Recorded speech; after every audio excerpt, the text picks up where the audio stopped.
Assalamualaikum warahmatullahi wabarakatuh. Perkenalkan, nama saya Muhtaram Huda, guru di SD Negeri Model Terpadu Bojonegoro, calon guru penggerak Angkatan 7 Kabupaten Bojonegoro.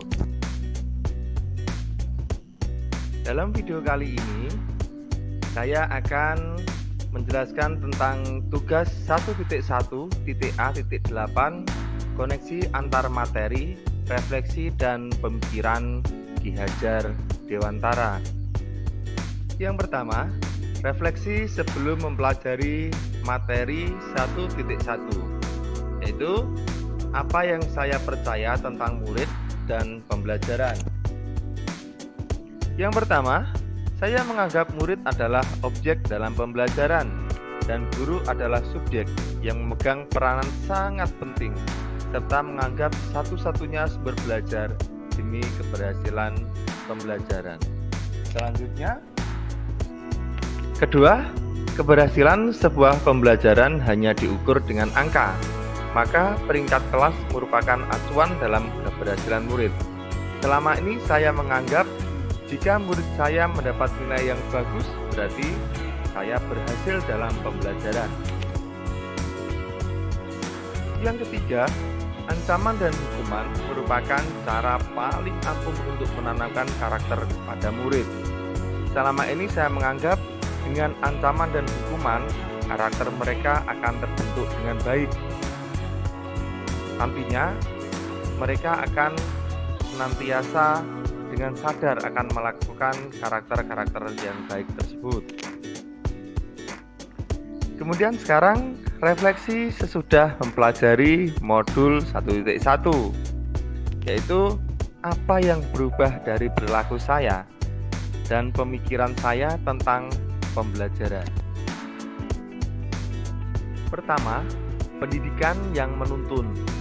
Tugas seorang guru adalah mendampingi, mengarahkan, dan memotivasi murid agar lebih percaya diri dalam mengembangkan kemampuannya sesuai dengan bakat dan minatnya. Anak dilahirkan bukan seperti kertas kosong, tapi sudah ada garis samar-samar. Nah, tugas kita sebagai guru untuk menebalkannya sesuai dengan karakter yang ada pada murid itu sendiri. Yang kedua, pendidikan sesuai dengan kodrat alam dan kodrat zaman. Sebagai pendidik, kita harus mengajar murid sesuai dengan kodrat alam dan kodrat zaman, di mana kita harus mengajar sesuai dengan budaya dan kebiasaan di daerah masing-masing. Karena di daerah satu dan di daerah yang lain, budaya dan kebiasaannya tidak sama. Jadi kita tidak bisa memukul rata pembelajaran yang sama rata juga. Akan tetapi juga harus mempertimbangkan kemajuan zaman, karena murid bukan hidup di zaman kita, tetapi mereka berproses di zaman sekarang yang modern. Jika kita mengajarkan sesuatu sesuai dengan pada zaman kita, murid akan tertinggal dan akan tergerus dengan zaman itu sendiri.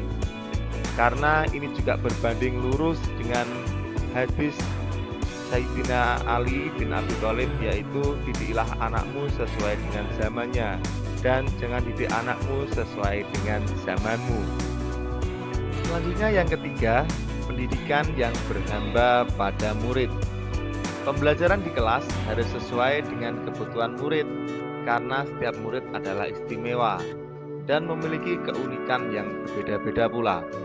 Dibutuhkan seorang guru yang kreatif dan inovatif dalam merancang pembelajaran yang menyenangkan.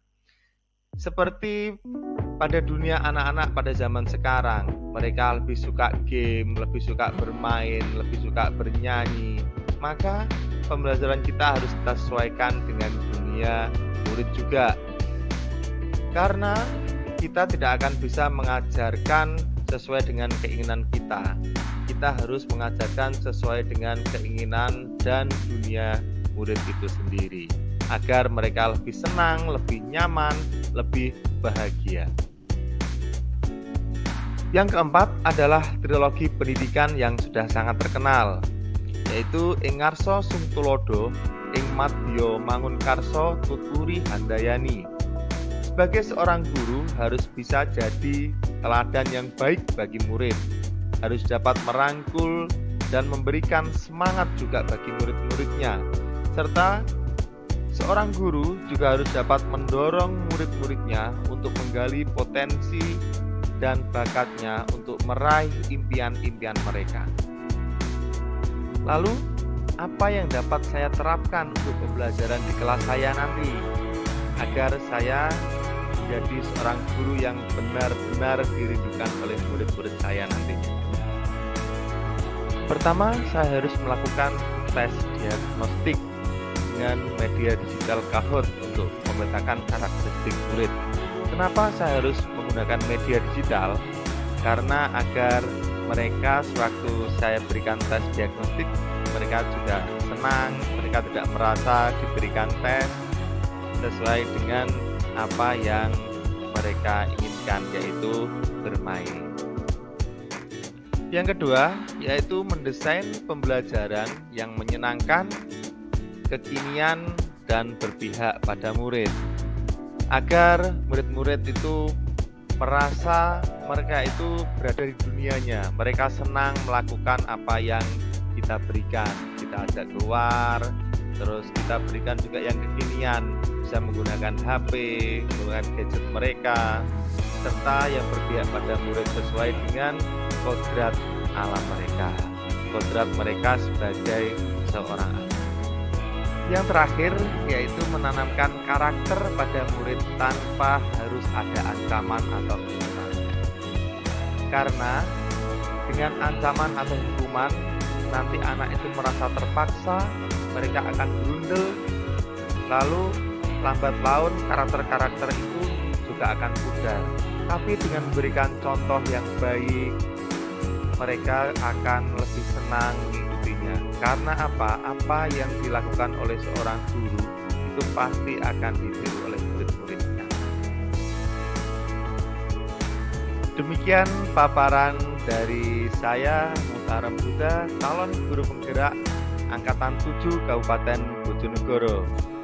Jika ada yang salah, saya mohon maaf. Semoga video ini dapat bermanfaat khususnya bagi saya sendiri dan bagi guru-guru di Indonesia. Terima kasih, salam guru penggerak, tergerak, bergerak, dan menggerakkan.